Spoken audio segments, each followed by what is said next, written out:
दोस्तों, आज हम अपने देश भारत के नक्शे के बारे में बात करेंगे। आज आपको भारतीय नक्शे के बारे में हम कुछ बातें बताएंगे। तो चलिए दोस्तों, वीडियो शुरू करते हैं। हम में से प्रत्येक व्यक्ति भारत एवं विश्व के मानचित्र से परिचित है। स्कूली शिक्षा के दौरान ही हमें भारत के प्राकृतिक एवं राजनीतिक मानचित्र के बारे में बतलाया गया था। लेकिन क्या आपने कभी सोचा है कि भारत का पहला मानचित्र किसने बनाया था, या आज हम भारत के जिस मानचित्र को देखते हैं उसका निर्माण किसने किया था? यदि आपके पास उत्तर नहीं है तो इस वीडियो को बिल्कुल भी स्किप मत कीजिएगा। जैसा कि ऐतिहासिक रूप से कई लोग भारत के पहले मानचित्र के निर्माण के संबंध में दावा कर चुके हैं, लेकिन इस प्रश्न का सटीक उत्तर देना एक कठिन काम है, क्योंकि भारत के मानचित्र को अलग अलग खंडों में तैयार किया गया था। मानचित्र बनाने का प्रयास मानव काल के प्रारंभ से हुआ था।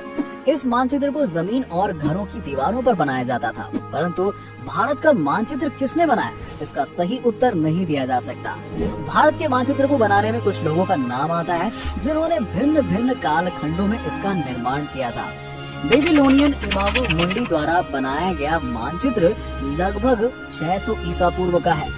इन्होंने इस मानचित्र में शहर एवं 7 द्वीपों को दर्शाया था। अनक्सिमेंडर ने मानचित्र को लगभग 546 ईसा पूर्व बनाया था। इनके द्वारा बनाए गए मानचित्र में पूरे विश्व को दर्शाया गया था तथा उस मानचित्र में जमीन और समुद्री क्षेत्र को अलग अलग विभाजित किया गया था। विश्व का पहला मानचित्र बनाने का श्रेय अनक्सिमेंडर को दिया जाता है। हेकाटेयस द्वारा निर्मित मानचित्र में भारत शब्द का उल्लेख किया गया था। भारत के इस नक्शे का निर्माण लगभग 550 या 476 ईसा पूर्व किया गया था। 18वीं सदी से अंग्रेजों ने भारत पर शासन करना प्रारंभ किया। वर्ष 1757 में प्लासी की लड़ाई में अंग्रेजों ने बंगाल के शासक सिराजुद्दौला को पराजित कर दिया तथा बंगाल पर विजय प्राप्त करने के बाद अंग्रेजों ने वहां के निवासियों से कर वसूलना शुरू किया। लेकिन उस समय मानचित्र उपलब्ध न होने के कारण अंग्रेज बंगाल की सीमा क्षेत्र को सही तरीके से नहीं जानते थे, जिसके कारण उन्होंने भारत के मानचित्र को तैयार करने का निर्णय लिया और इस कार्य के लिए उन्होंने ब्रिटिश सेना में कार्यरत ज्यामिति विशेषज्ञ जैक विलियम लैम्पटन को नियुक्त किया। इरेटोस्थनीज द्वारा बनाए गए विश्व के मानचित्र को लगभग 276 से 194 ईसा पूर्व बनाया गया था। इन्होंने मानचित्र में भारत को और बेहतर दिखाया तथा पृथ्वी की प्रकृति गोलाकार दिखा करती थी। भूगोल के जनक कहे जाने वाले इरेटोस्थनीज ने लगभग 300 ईसा पूर्व में ग्रीस के शासक सिकंदर ने इरेटोस्थनीज को पहली बार भारत के मानचित्र को तैयार करने का आदेश दिया था।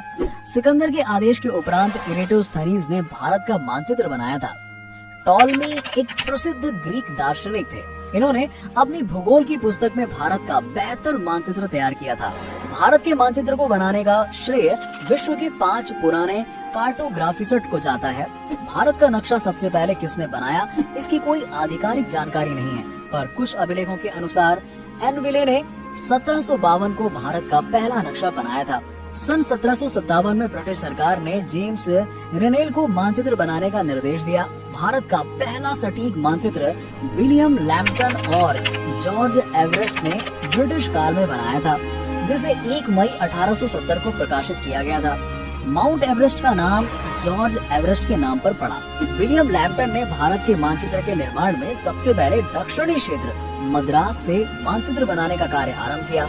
इसके लिए उन्होंने सरल त्रिकोण विधि का प्रयोग किया, परंतु 18 वर्ष तक निरंतर कार्य करने के बाद भी लैम्पटन भारत के नक्शे के 1/3 भाग को पूरा करने में असमर्थ हुए।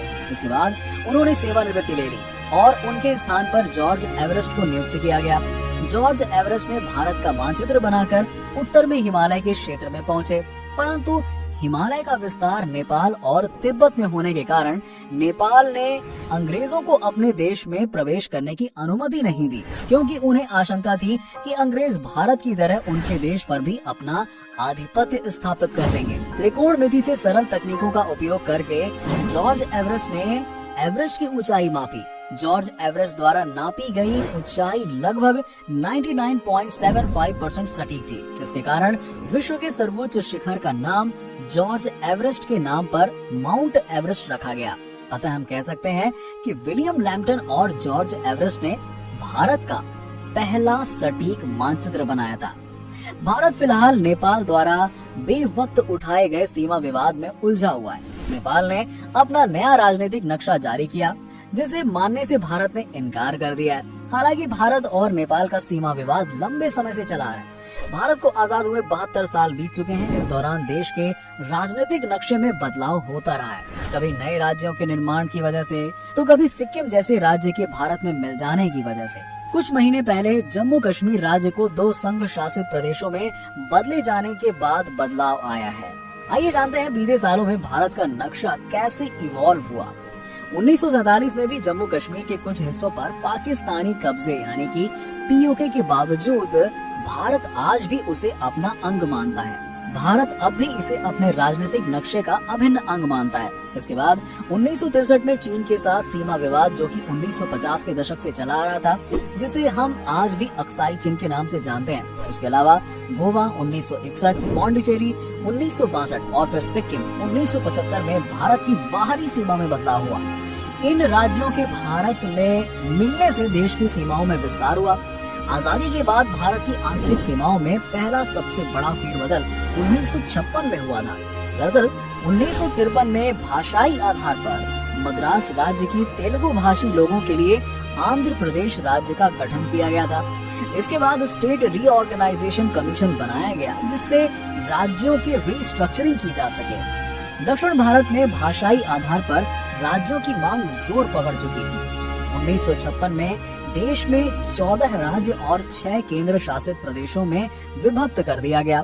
भारत में ये राज्यों का अब तक का सबसे बड़ा बंटवारा था और इस वक्त कई राज्य बने।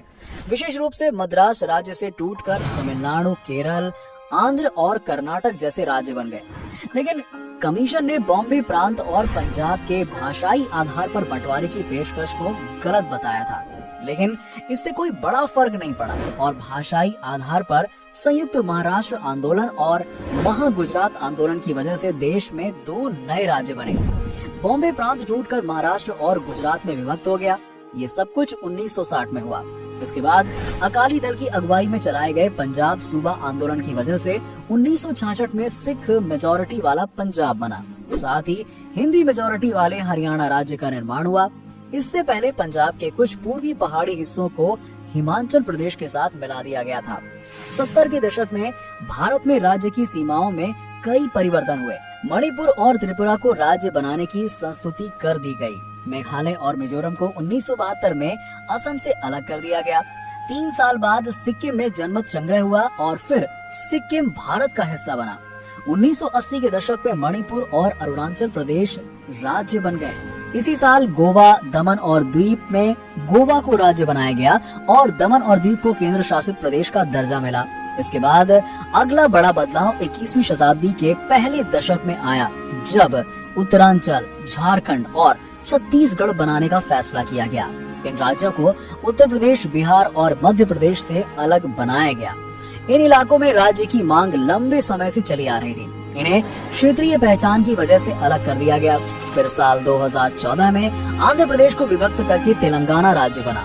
सबसे आखिरी परिवर्तन 2019 में जम्मू कश्मीर राज्य को 2 संघ शासित प्रदेशों में विभक्त किया गया। प्राचीन भारतीय इतिहास जितना व्यापक और रोचक है, शायद ही किसी अन्य देश का इतिहास इसके करीब होगा। महाभारत के रचयिता वेद व्यास के अनुसार महाराज दुष्यंत के पुत्र सम्राट भरत के नाम पर इस देश का नाम भारत पड़ा था। ऐतरेय ब्राह्मण के मुताबिक भरत एक चक्रवर्ती राजा थे, जिन्होंने 4 दिशाओं तक की भूमि को जीतकर एक विशाल साम्राज्य को कायम किया था। सही मायने में उन्होंने ही पहली बार भारतवर्ष को एक सूत्र में बांधा था। इसकी पुष्टि अमेरिका की लाइब्रेरी ऑफ कांग्रेस भी करती है। बहुत कम लोगों को पता है कि इस लाइब्रेरी ने अधिकृत रूप से महाभारत कालीन भारतवर्ष का मानचित्र जारी किया। इस मानचित्र के मुताबिक एक समय एकीकृत भारत कांधार से लेकर कंबोज तक हुआ करता था। महाभारत कालीन भारत का फैलाव अत्यधिक विस्तृत माना गया है और यही वजह है कि इस देश को बृहत्तर भारत भी कहा जाता रहा है। इस मानचित्र को 20वीं सदी के पहले पूना, जो कि अब का पुणे है, उसमें बनाया गया था। इसमें उन सभी शहरों और राज्यों की राजधानियों का जिक्र संस्कृत में किया गया है जो महाभारत काल में मौजूद थे। मानचित्र में आप देख सकते हैं कि इसके पश्चिमोत्तर में कंधार, जो अब अफगानिस्तान में है, उसका भी उल्लेख है। वहीं भारत की हृदय स्थली पर पांचाल उल्लेखित है। जहां अब के कर्नाटक को उस वक्त किष्किंधा के नाम से जाना जाता था।